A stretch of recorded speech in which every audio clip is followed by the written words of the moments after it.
Yay Media Group. That was the vibe of the business. Like when you're 40, it's over. So you better do as much as you can possibly do before 40 people, 40. Oh so, 40. You know, for us getting the show, and I remember also there was such a relief that we were playing women who were our age, because up until then I had just lied everywhere I went. Whatever the audition said the part was, I was like, I'm 1 year either older or younger than that.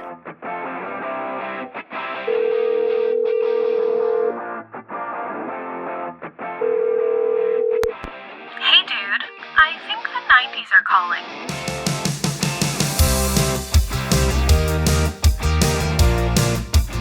Welcome back to Hey Dude, the 90s Called. I am one of your hosts, David Lasher, and I'm here with my partner in nostalgia, the great Christine Taylor. Oh, thanks, David. Christine the Great. Christine the Great. I'll take it. Okay. We're very excited because this is a first for us. I know we've had guests come back on and do a second episode at a separate time, but in this case, with this is our very first two-parter episode because we had the greatest interview with Kristin Davis that kept going on, and I didn't even realize how much time had gone by, and I looked at the clock and I was like, oh my God, does she need to go? Oh, right. Me too, because we were supposed to go. She's like, no, I'm great. Let's keep talking. She had so many And there's so stories. much great stuff in the second half of the conversation. So we didn't want to have to make people listen an hour and a half to get to some of that really great stuff. So or make any edits, because we really like to keep it real. We like you to hear the stories that our guests are telling us, for a lot of them for the first time, and a lot of them it's the first time we're hearing them. So we're really glad to have you back, and let's continue our interview with the beautiful Kristin Davis.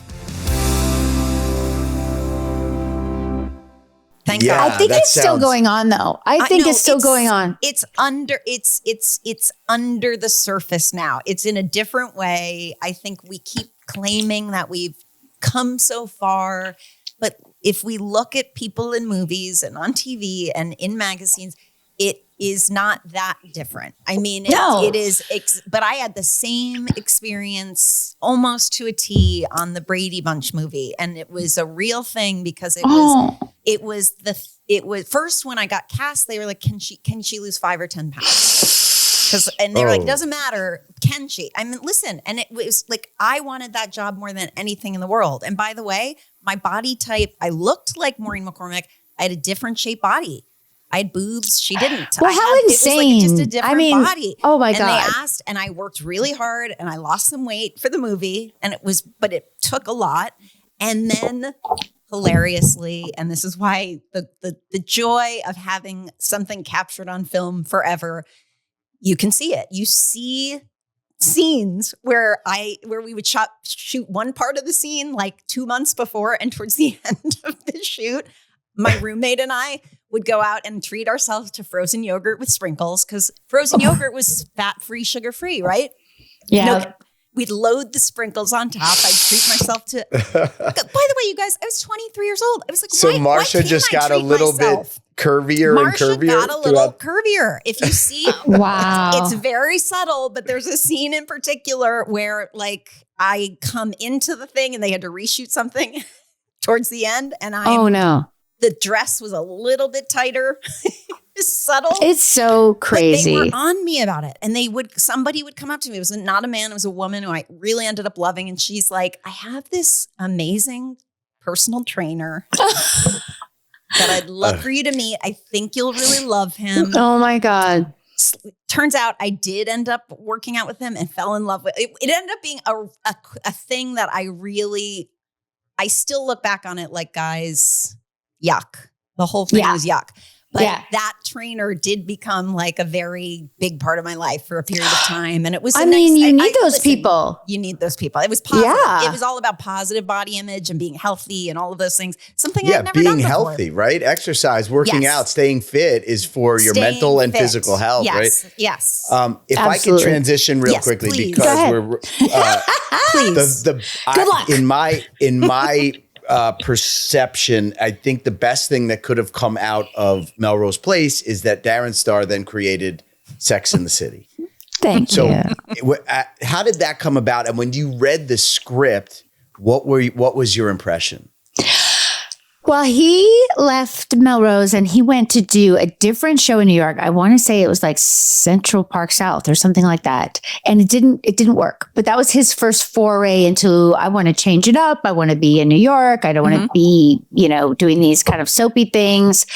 Though I think that one was a little soapy still. And so I think the thing about Darren that I think is his really special talent and that he's pretty much said is that he's like a shark, right? Like he likes to keep moving. He doesn't want to just stay at whatever show he has created, right? So thus he continues to create, which is great. If you can do that. Flowing. Yes. Exactly. Yeah, definitely. That's his special power or whatever. So some time had passed. They had killed me off on Melrose, which was a bit of a shock. It was a though drowning. At that point, I drowned. I drowned. Oh, it God. was sad. In the pool, right? I drowned in the pool. No, Brooke. It was one of my favorite episodes to film, though, because it really was like very different. Like they had to weight me down because at that point I had very little body fat. I was going to say, did the curves kill you? She couldn't swim. No, the curves She was didn't too kill curvy. me. No, I tried to lose the curves. You know what I'm saying? So probably if you were to look at the beginning and the end, I probably have a bit of a different body shape. I never looked at it. But when they wanted me to sink, I couldn't sink. So I had to hide weights all like in a bodysuit under my outfit so I could get down. And my hair went like a mermaid, it was really fun. And then I was a ghost, you guys. That was great. Brooke was a ghost for how many episodes? I think just one. I was a ghost to Billy because Billy wasn't really that nice to me. So I haunted him. Of course I enjoyed that a lot because that was like that was like, don't even try to be realistic. Just be like you're a ghost. You know what I'm saying? It was great. It was great fun. So then I was dead. I was dead and I was off Melrose and I was, really, I'm sure at the time that I was devastated. I mean, of course, life has moved on and worked out pretty well. But I do think that at the time I was just like, I'll never work again. You just don't even know, but I had gotten enough money. I had rented a house. I had gotten a puppy. Like I was doing my yoga. I was still really close to Marcia Cross. We were hanging out all the time. And at a certain point, I remember there was a time when they would send me all the pilots for anything soapy. And I found my manager, who's still my manager, Dave Fleming, that right after Melrose. And he said to me, you are going to need to turn down all the soapy stuff. And I was like, oh no. And he said, because you're funny. And we need to start getting you some comedy guest stars because that's going to be the way forward for you in a way that I think you're going to be right. I know this is why I'm still with him. I mean, one of the many reasons. So he said, you're going to make a little less money, but this is going to work out in the end. And, he's my age. It's not like he's some like older, wiser person or whatever. And so that's what I did. So I remember I auditioned like maybe 8 times to be on Seinfeld, but eventually it worked. Thank God. It was really fun. I literally saw everyone I've ever met in Los Angeles in those waiting rooms. Oh my God. Every woman. That was on the Radford lot, right? I remember that because I auditioned for that too. Of course you did. And did you audition over and over and over? No, I got the first one I auditioned for. Oh my God. Wow, you should pat yourself on the back. Oh my God. I couldn't even believe it. I couldn't believe it. And then when I was walking out of the office, the heel of my shoe broke and I had to walk the whole distance of the lot with like the uneven heels because I was like, oh, I better get that job because this is mortifying. Oh my God, that's so funny. Hobbling off the lot, but I did. Oh my God, adorable. But I love that we have that Seinfeld. And me too. I mean, that was a very indicative thing of the times too. Like if you were of a certain age and in the mix, you were trying to get on Seinfeld and hopefully you made it because there was a girlfriend a week, basically, right? For sure. At least one, right? So, at the end of that story with my manager, though, is that when it came time for taxes, I was like, there's no money in my bank account. Like, how do I pay these taxes? And I was like, Dave, you said like less money, but you didn't say like take a zero off. Like, I have no money. It all worked out though, but I was a little mad at him for a moment. So I guess it was like, I don't know if it was maybe 2 years or something. I mean, I was having a good time anyway. I wasn't miserable. You know what I mean? I did the ER then. I think I did. Did I do ER before Melrose? No. No, I think I did ER and Seinfeld no, I didn't do Friends till later. I did guest star stuff, which was fun. That is it was the enjoyable. trifecta of the 90s, though. Friends, Seinfeld, and ER. Whoa. I know. It was good. It was good. Yes. It was good. I mean, when I went on Friends, it was when I already knew them better from Sex and the City. Sex and the City was maybe like 2 seasons or something, and we would all go to the award shows. Or maybe it was more than that because we didn't get nominated for one. But anyway, I knew them, and I thought they called and asked, and I said, I want to go because, I mean, as you guys know, each set is totally different. Each kind of, medium is different. So like a sitcom is obviously so different from a single camera. Right. And I just felt like I needed to learn, and who better to learn from than the friends. Than the best. Right? The best of the best. Yes. So I went over there, and man, was it fascinating. I mean, it was a different world. Oh, it was very cool and very scary, but very cool. It's a lot of pressure, right? That tape night, it was Marta and David and Kevin, just like rewriting lines, right? And you'd have to try a different way. I love the rewriting of the lines. That's my favorite thing. That's my favorite thing of sitcoms. I actually felt better the film night because I was much more used to single camera. So like if there was cameras rolling, I felt better. It was that whole week leading up to it because they changed like my particular part, a very not interesting part of Joey's girlfriend who likes baseball, I believe, like something so weird. Christine should have played this part. You would have known more than I did. And I think they changed it 2 or 3 times to the point where I was like, I'm just going to say these lines because I have no idea what I'm supposed to do. Right. I think it was a girlfriend where the girls liked her better than Joey did. So that was fun because I got to hang with Jen and Lisa, who I knew, at that point kind of. And I remember Lisa made chocolate chip cookies and brought them. And I was like, thank God they eat on this set. Thank God. Thank God. I mean, they did have treadmills in the dressing room though, I will say. But anyway, it was fun to be around that, obviously. So back to Darren, your question, David. So Darren, I was hearing different things like Darren has made a deal with HBO and you're like, what? Like what, HBO? Like what on earth? They don't really even make that many shows, because this is the olden days, right? Yes. Right. But he really wanted to change it up and he wanted to be free. He didn't want to have to do everything kind of in the, advertisers' best interest and all that, in network TV, right? So he very smartly made a deal with HBO. And then his friend, Candace Bushnell, had written this book that was based on her columns for the New York Observer, none of which I knew anything about. And so Darren sends the script. And this was when they had been casting it for a while. And I think they wanted Sarah Jessica to be Carrie, but she wasn't sure. So he sent it to me with a lovely little note that said, Kristin, please read this for the role of Carrie. And I was like, what? No, you read for Carrie. Yeah. Oh, wow.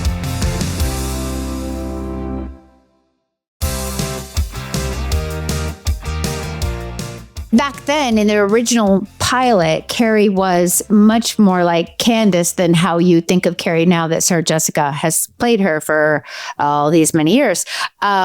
She was like smoking and swearing and, wearing her heels. And I just thought, I can't pull this thing off, a little more man. rough around the edges, right? A little more body. And Because let's face one way it, to put it. you're more of a Charlotte. I am definitely more of a Charlotte. Good job. So I thought, and Charlotte was not really so much in the pilot, but I still felt like I related to her, but I also felt that the whole show was like a dream and that there were 4 women and that they were going to stomp around New York City. And I was like, working in New York City. Oh my God, I've got to be on this show. Like, what is the show? Like, I felt very, very passionate from the get-go about not playing Carrie, but about being on the part, being on the show, being my part. And so I said back to Darren, I like this part over here. And so then I got I think I just tested for it. I don't remember going in before that. And I don't know if you guys remember when HBO was in the Century City buildings where CAA is now. Do you guys remember this? I don't remember HBO, but I remember those buildings. I just remember that stretch of, yes, exactly. Yeah, they were up there because obviously not actor. We weren't really going there. It wasn't a thing. Exactly. You know? Exactly. Yeah. So we went and they had like a little theater where I think they showed, films or something. I don't know. So you're on kind of a stage trying to do your pilot scenes, and there's like 3 people there. Chris Albrecht, who is in charge of HBO, and Carolyn Strauss in charge of original programming, and maybe Michael Hill, who is like our ended up being our like, executive in charge of us. And they had very little to say. Darren was there, of course. And they were just like, okay. It was so bizarre. But thank God that worked out, right? So then that would have been 97. So I mean, it's like the thank God that worked out. Like in a million years, could you? When you do a show like that, like you said, it was so unique, and so the idea, because now we have a lot of shows with women and run by women, but at the time. Yeah. A show that was, and it was talking about things that we weren't used to seeing women talk about on TV, that it was usually men talking about those things on television. It was these uncomfortable conversations and taboo subjects. And it was these amazingly smart, women who were having career. It was, you were not just the girlfriend of or the wife of. And I know. So you had to have known that it was obviously something very new, and sometimes new is not well received. Sometimes people aren't. Oh yeah, we were scared. New. Yes. Yeah, we were scared. Yeah. So when was it just a pilot that was being made, or was it already for more episodes? No, we did the pilot. Yeah. We did the pilot. And then, I remember it being a horribly long time before they picked it up. Mm-hmm. And Sarah Jessica's like, I don't think so. But at that point, she was feeling nervous about the commitment, and she had, unbeknownst to me, had talked them into giving her just a year by year contract, whereas all the rest of us, we'd sign that 7 years exactly. Like they could continue the show without her. What were they thinking? No, like she just couldn't. In her mind, and I shouldn't even talk because she talks so well about it herself. But she, at that point, she'd been doing theater, she'd been doing a film. She had done TV shows before, but they had been like Square Pegs was a very regular sitcom when she was little on a lot here, and so in her mind, that's what a show was. But obviously, our show was not that at all. Right. So I think that just the commitment part of it, and that she would limit herself, seemed kind of overwhelming, weird. Yeah. And also she had just married Matthew. They had just literally like we had to delay the pilot for them to get married. So I think her mind was, not like, let me tie myself up in the work category now. You know what I'm saying? Right. It wasn't that she didn't love Carrie. She always loved Carrie. People, of course, you say things on podcasts and then the headline shows up and it is not accurate at all, which I find so weird because you're on a podcast, you're literally saying your own truth, but yet they don't print it correctly. Right. It's strange. It's in the context of the entire podcast. It's not. So you're hearing that here first. Right. Don't worry. We will not put anything in that will be anything worthy. Oh, thank you. No. I'm not worried about you guys. Yes. It's not you I'm worried about. But she's tried really hard to speak, articulately and fully about it, but obviously that's not always what they print. But she always wanted to play Carrie. She loved Carrie. It was more just the long commitment. So I remember coming home and just being like, oh my God, when are they going to tell us? It's so long. And you know how you have that time in your contract of like how long they can wait? Yes. Because it was HBO and they were like, we're not a real network. So they got all kind of crazy things. Like they had a long time to commit and they could, futz around all different ways. So it was lengthy and it was to the point where I believe it was the date in the contract that they had not told us. The last day. No. The last day. And I was so out of my mind that I took myself to a daytime movie in Santa Monica at the AMC down there. And I saw, what was the movie with Harrison Ford and Brad Pitt? The Devil's Advocate? Yes. The Devil's... Where he's an Irish guy, right? Yes, because it was kind of a long movie, and I was like, I got to kill this time. My head is going to explode. It's like so rough. And then I think I had one of those old clunky cell phones and I called my manager when I got out of the movie. And he was like, I think it was something weird, like they think yes. And I'm like, oh my God. Wow. I mean, honestly, it's not that different now. Right. Oh, Yeah. gosh. Even when it's a go, it's still maybe not. It's like, we don't know when. Oh, Yep. the life of an actor. Even when it's going great. But you did say that Charlotte was not in the pilot that much. And obviously the dynamic when it was cast and Darren and the crew got to see all of you together, must have become abundantly clear what No, Christine. you brought to the, or was it not? It took some time. Really? Because I watched, before I Lord, came on yes. your podcast, I told you I watched that first season of a whole bunch of them. And it just felt like, obviously, you see how much the characters have evolved, but it felt special.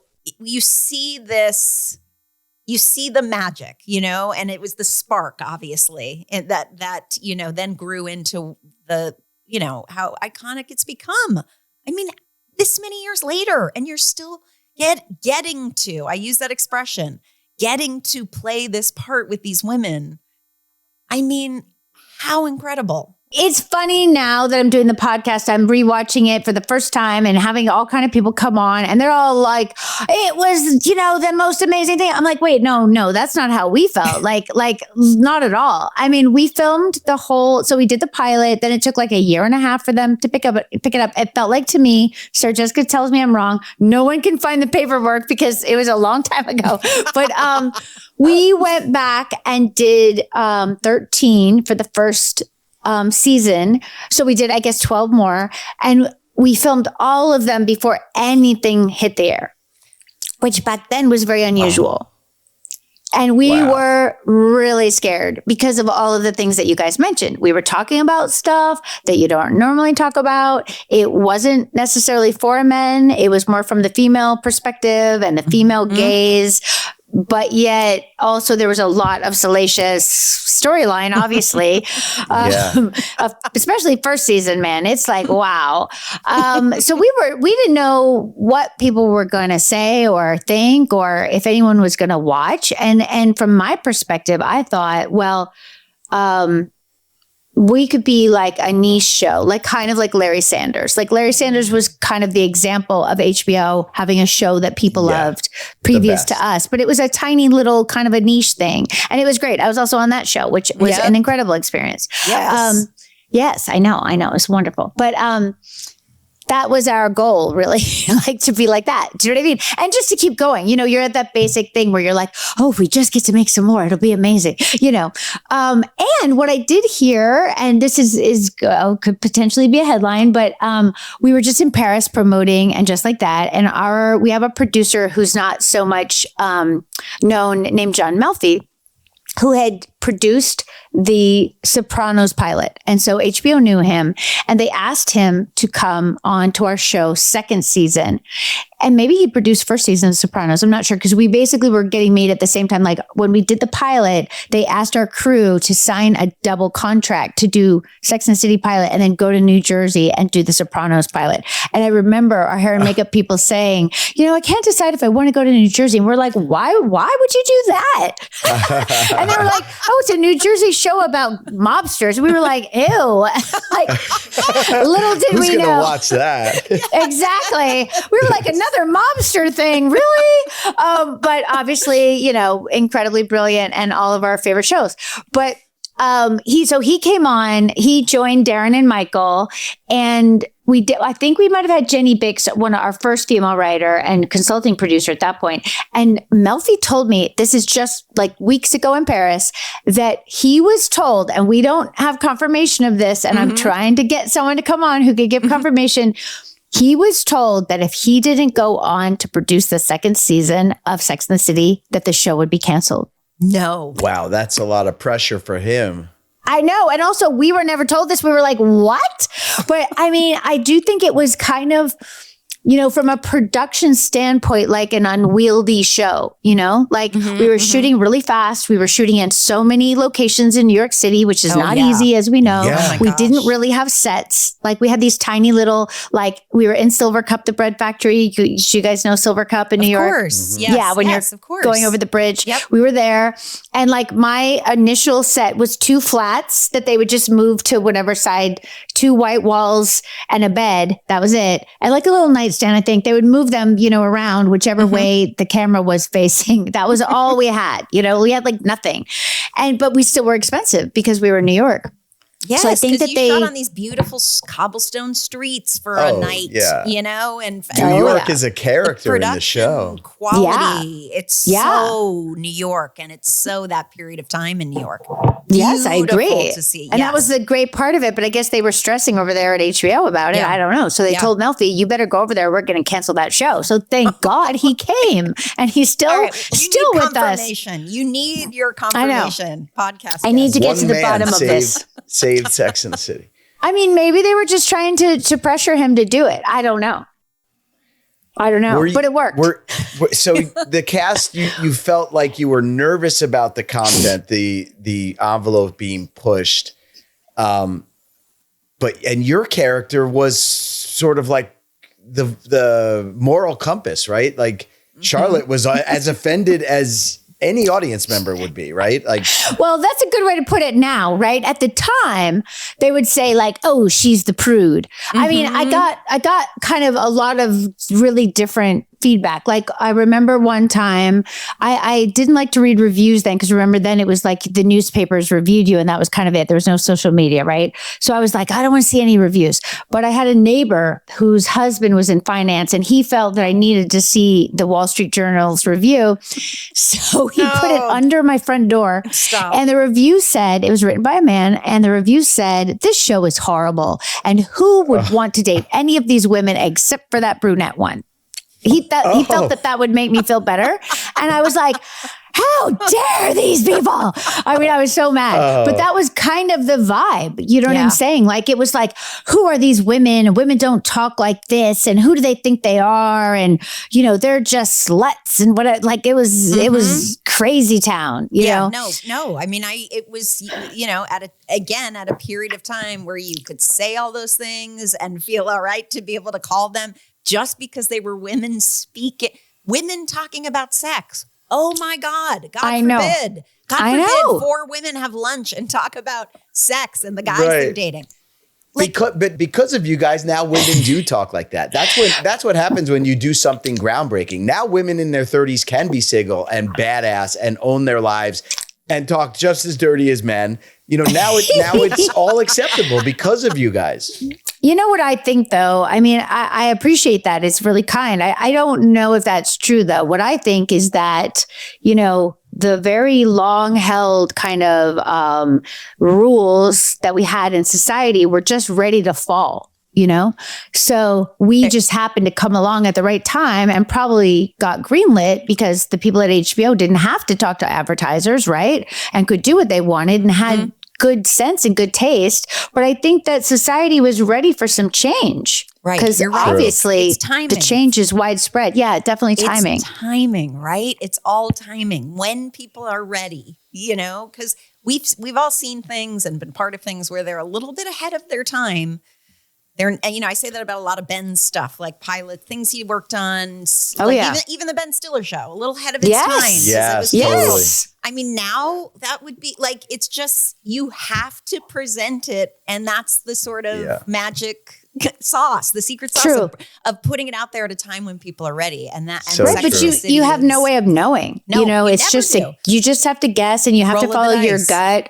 And we were very lucky to be at HBO because they really didn't bother us. It wasn't the kind of thing like in the networks where you're getting all these notes. Like we would get like 1 or 2 notes. Like one note that I got was Charlotte cannot wear vintage.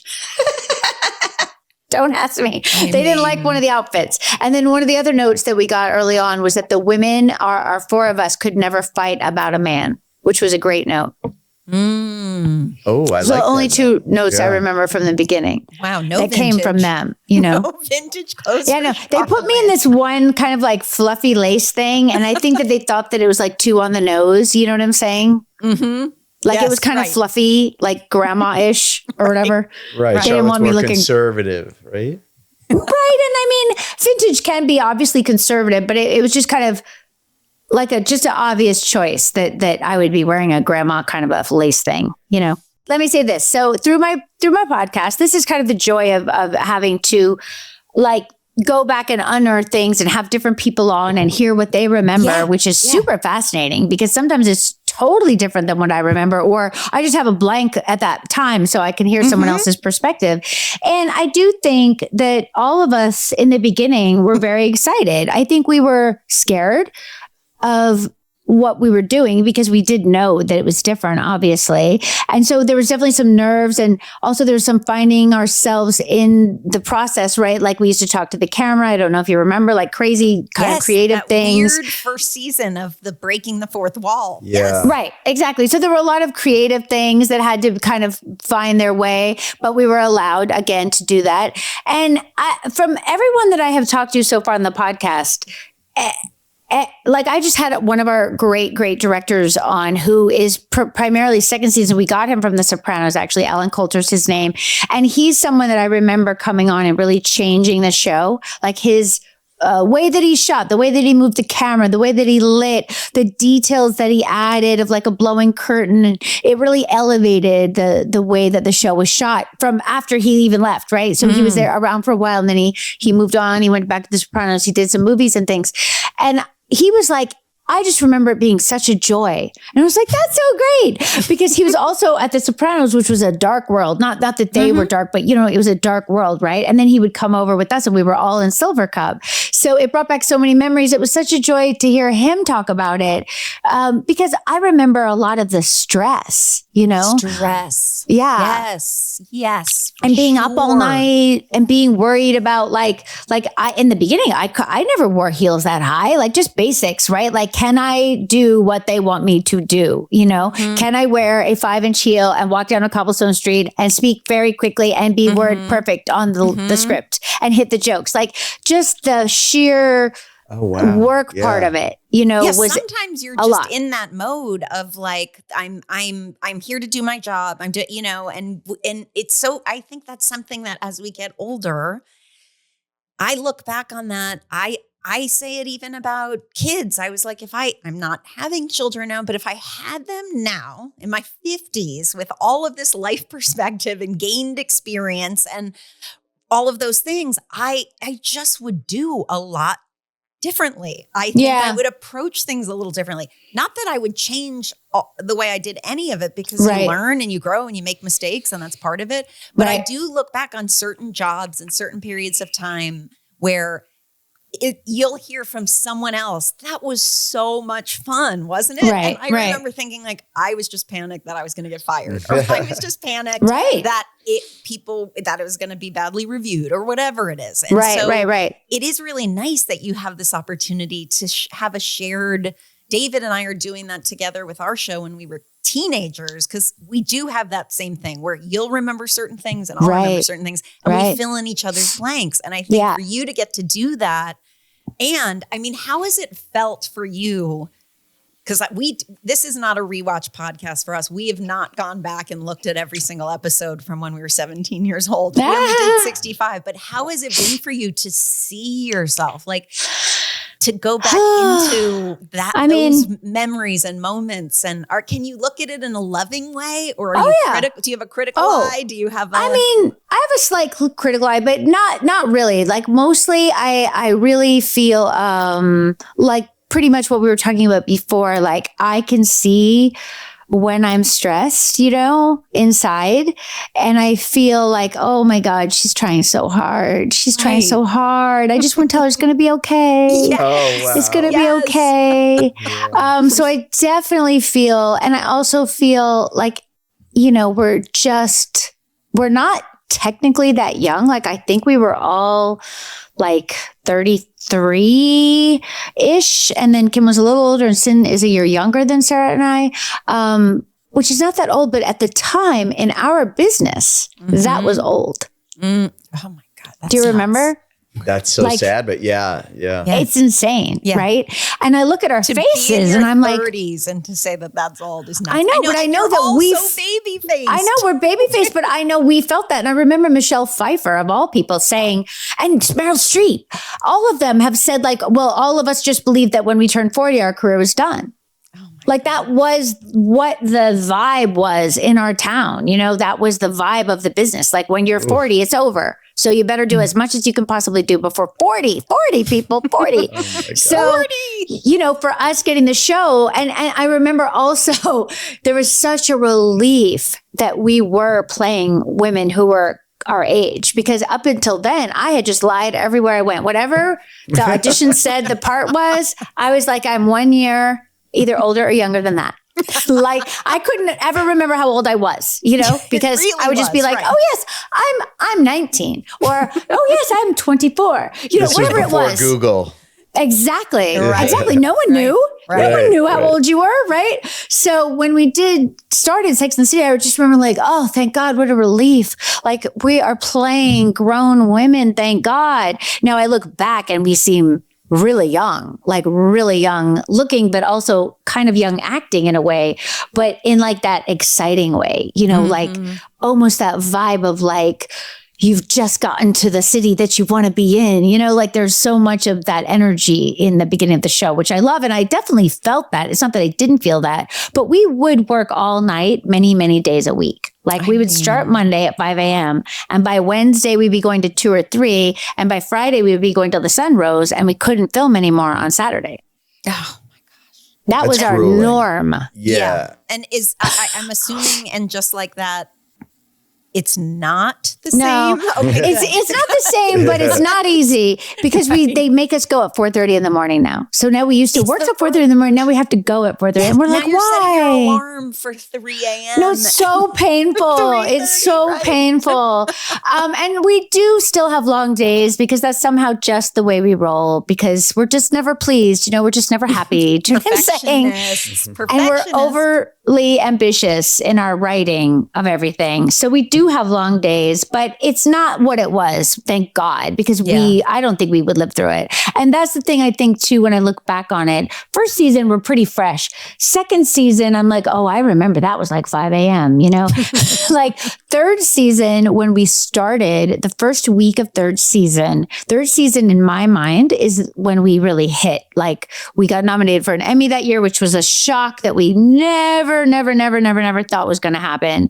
I want to say this is like the year 2000, we would be filming it, like 99, 2000, something like that.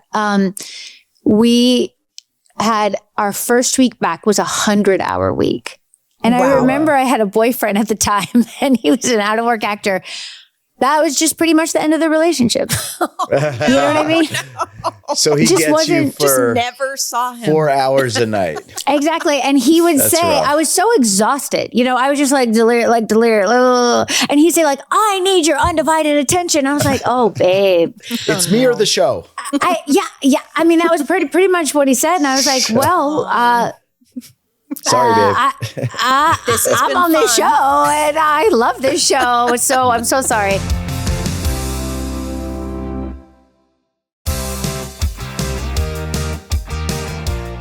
Previously, when I was an out of work actor, after they had killed me on Melrose, I was dating a very successful television actor, so successful that he was getting all these film scripts. And there'd be like a stack like this big in his apartment of the film scripts. And he'd be like, hey, could you read these when I'm at work and tell me like which one's worth reading or not? So I was like, sure, you know, because I wanted to read them, right? Well, it just sent me in a terrible negative place, right? Like here I am reading like script after script after script after script that I couldn't have gotten even close to being in, right? And having to tell him like, well, maybe this one, I don't know, this is what I like about this one. And then he's trying to decide for his hiatus what 3 he could fit in or whatever. It was not good. It was not good. So I learned a lot. I don't know how I got off on that, you guys. How did you find out about And Just Like That? And what was your initial reaction after all those years? Well, I mean, the great part of our world, thank God, is that we're all in touch. Like, so I would always see Michael. Michael lives here in LA. And I would always say to Michael, like, Michael Patrick, come on, we got to do something. Oh, so you were wanting it. You were advocating for it. Listen, I'm the most positive one of us. I am always game. Yeah. I want to do all of it, always, right? That's awesome. So that's who I am in the group, you know. I don't have a negative, thought in my head, really. Like back when was it something that Michael had sparked, or you guys had been out, or somebody had said we should think about this, or I'm thinking about this? Every time I would see him, I would say, "Hey, how's the thought process coming?" You know what I mean? Because I mean, at one point we were talking about doing a third movie. Like, we've had many things over the years that we've thought about, but the movies, you're in like a whole other world of stress and budgets and insanity, right? But many things had, I mean, at one point I pitched him a totally different show that just so that he and I could work together. Right. And he was like, no, that's crazy. So I was like, okay. But I love him. I love working with them. And so whenever I would see him, and I was seeing Sarah, I was seeing Cynthia, they would be doing plays. I would go, like like if you were sisters and you lived in different places, you know what I'm saying? Yes. Like, you're in touch and you're there to support. And I would see them. And I mean, I don't know that I would talk to them as much as I would talk to Michael about it. Like, because everyone was doing their own thing. People are having kids and raising them and whatnot. So we talked more about that kind of life stuff. But with Michael Patrick, I was always like, hey, what you thinking? What you thinking? And he would say, one time he said to me, I have an idea, but it's not time yet. And I was like, what? What does that mean? Like, what could that possibly mean? And I haven't asked him this, but what I think he meant was that we weren't old enough yet. He wanted to do what we have done and just like that, but he wanted us to be a certain age so that he could tell a different set of stories. Obviously, he didn't want it to be a continuation, but not the same show, right? Makes sense. Yes. So when, COVID happened, obviously all of us were just like, what on earth are we going to do with our lives and ourselves? And I mean, collectively we were all feeling that. And I think it was the vaccine had come out. It must have been 2021. And Willie and I were going to do a podcast. We were going to do a rewatch podcast together. This was the second time I had been offered a rewatch podcast. The first time I had thought like, oh no, that's just weird. I can't rewatch and live in the past. Like I felt like I was going to be like just stuck in the past. Right. And then they said, what about with Willie? And I love Willie so much. And he's so funny and he knows everyone and their brother, he's been on everything and it would have been so much fun. So we were going to do that. They had come to us to offer that. This is in the heyday, the beginning of the podcast world, right? Yep. So he and I were talking about that and we were talking about what we wanted to do and how we would go about it. And he was worried we were going to get in trouble. So I had reached out to Michael Patrick, to talk to him about it, I think, like just to run it by him and make sure that he was cool with it. Yeah. And I think I had heard at one point that Michael and Sarah Jessica had been talking about doing a podcast. So I also wanted to see, like, are we going to be doubling up here? What are we doing? What's happening? Right. I feel like I might have reached out to both or maybe just to Michael Patrick. Willie and I were supposed to sign the contract to do the podcast on Monday. It was the weekend. I had probably texted Michael and the phone rang and it was Michael and Sarah together on Saturday. Oh, and I exciting. I thought they were calling to tell me not to do the podcast. That's what went through my head. I was like, oh no, they're going to call me and tell me no. They're nixing it, right? Right. So, and I would not want to do anything that upset them. You know what I'm saying? So I was just going to plead my case and how Willie and I were going to have fun and whatever. Right. So not what they were calling about, thank goodness. So they said, we have an idea. We want to run it by you. I was like, what? Like, oh my God. Like my mind was just exploding. I could barely hear what they were saying because I was just like, this is like a dream come true. Because also after COVID, you're just desperate to work and to be back with the people you love and, to be creating together. Like it was just a dream.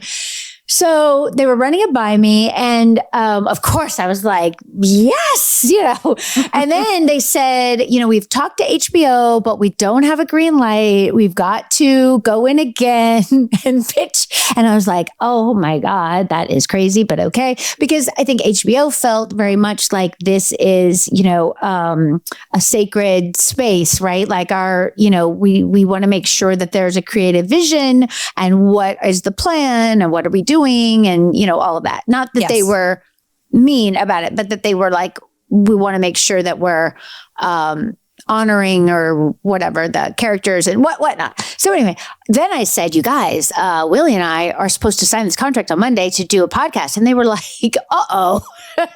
They said, Michael Patrick said, I would really want you to do the show instead, and we'll put the energy into the show rather than, and then maybe later you could do the podcast. Yeah. And I said, yes. And of course we lost Willie, and then I couldn't do it without him. So then I had to do it by myself. Oh God. I'm so sorry. Willie was so wonderful. Like I know him a little. And like you said, he worked with everyone. Ben worked with him. I worked with him. I love him. And I have a feeling he has helped you to say yes to doing this alone. That's just me. He's there with you. No, I do feel his presence for sure. I mean, it's also such a joy to get to look back on his work, like you forget that, we are forever on film, it's crazy. And my God, he's so good in the show. He's so incredible and so funny, so different than him, and everyone thought that was him, but it's not him, Oh my God. I would think that he's playing himself. I don't know him. I didn't know. No, he and Sarah Jessica were friends since like their 20s. So that part is real, but he was very different, very, there were certain similarities, I guess, like cutting and funny, like he had a wit, like a,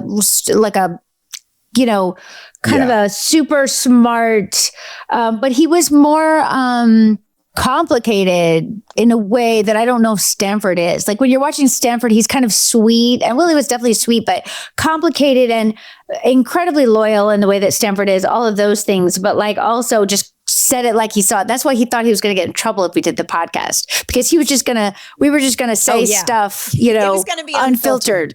That's what I was going to say about Willie. It was so, in my short experience of working with him, so unfiltered, so funny. Yes. I mean, as sharp as a tack. Yes.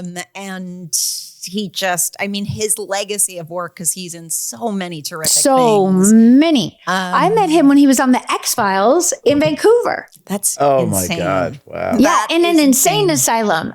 This old abandoned insane asylum. Have you ever been to that building? No. I've later shot there also. It's a famous set at this point. Basically, it's like out in the woods. It used to be an actual functioning, place for mental health issues. Yes. In the olden days. Yep. I shouldn't call it an insane asylum, I'm sure. But that's what it had been back. And now it's like a spooky set. Oh, wow. Well, I love that Stanford's character ends up in this happy marriage. I watched the first episode of And Just Like That last night. Oh, because my daughters, by the way, my 22-year-old daughter and my 15-year-old daughter have watched all Sex and the Cities, and they love the new show, which is just such a testament. Like, I'm like, thank you. A 15-year-old likes watching women in their 30s and 40s. Like, it's really, I'm so excited. Yeah. That's so awesome. Cool. That's amazing. Tell them I love them. Believe me, I think, my daughter Chelsea was just calling probably to see how this went. But it was so emotional to catch up with these characters. Carrie is so happily married. You have your family, and like everything seems so great. And then what happens to Big was such a gut punch, and the show becomes, you can see the show is going to be very serious as well. And your scene where you break down at the funeral home was just off the charts. Amazing piece of acting. Oh my God, you're so sweet. Thank you. Because Carrie's so in shock, and someone needs to the audience have the is like, feelings, right? yes. Oh my God. It was so good. Thank you for saying that, because it was so hard to do. And obviously, I had to cry kind of that whole entire episode, which is really hard. And you know, we take everything very seriously over there in our world, right? So I was not getting any assistance for the crying. And at a certain point, that particular day of the funeral home, I ran out, man. I was like, Michael Patrick, I just don't know if I can do it anymore. You know what I mean? Because it was like take after take after take after take. And we were outside, like I walk her out and then I get in the car and I cry some more and she's frustrated with me about it, you know? And I was like, oh God, I don't know. And he's like, I have faith. I'm glad you do, because I don't. Exactly. It was rough. I needed to drink water. Like I cried that much. But you know what was great about it? I really had gotten to a place in my life where I did feel like in the 90s, I guess, I really felt like I needed to act, like I needed that outlet. Like if I hadn't had a part for a while or, you know, gotten a job for a while, I was like just jonesing, like to get on the set and get to do something, you know, emotional. Right. Yeah. And that was probably true up until I think having children. And then occasionally I would go to work and I would be like, oh yeah, I've got some pent up stuff. Yeah, this is good. This is good that I can be here and let it go. Right. But by the time after COVID, because COVID was so intense for all of us, right? Yeah. Just being at home. I had my parents here and my kids here. I'm trying to keep everyone alive. I was like in a panic. Right. So after all of that, to get to go back to work with ourselves and to do this incredible storyline, which was also really terrifying, you know, I did have a lot pent up. Right. So it was great. And then Michael Patrick used it all up. He used it. He drew every last tear from you. It was worth it. It's such a powerful. Thank you. Yeah, I love it. That's so nice. Thank Kristin, you for saying that. You for so. I looked at the really? time. I don't know. The time flew by. Realized, like I said, hour tops, and this has really gone by. It's fine. I think I kept you as well, Christine. It's a joy.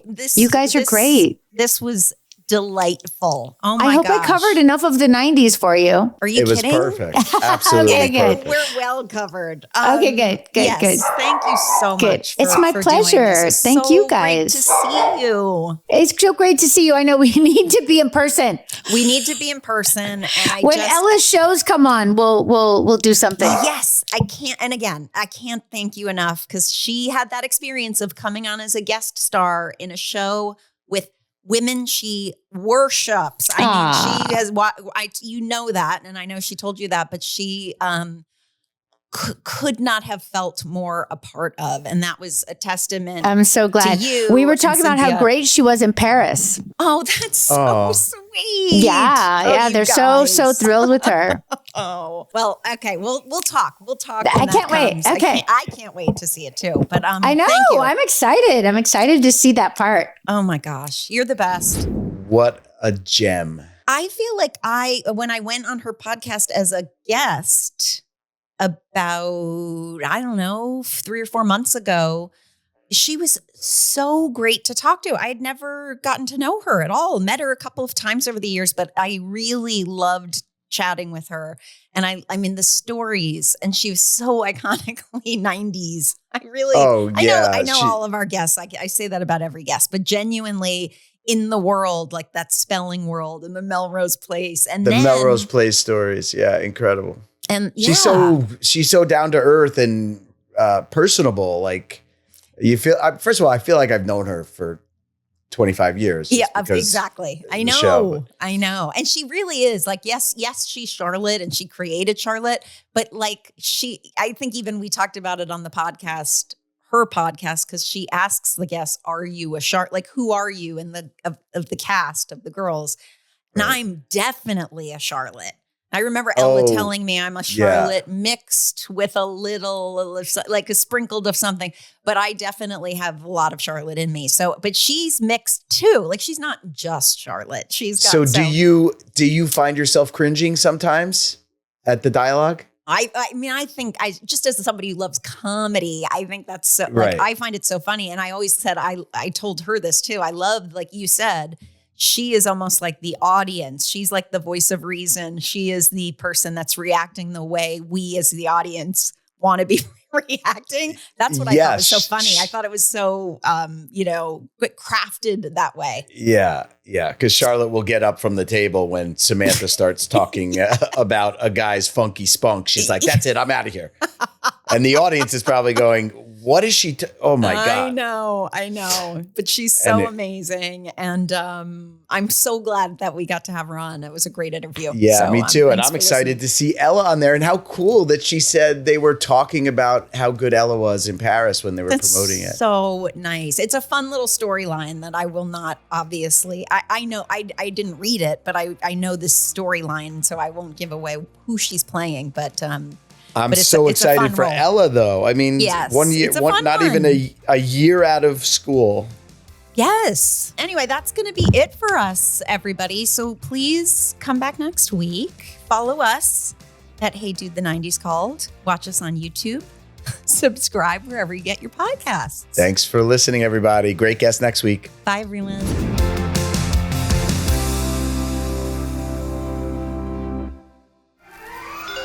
Yay Media Group.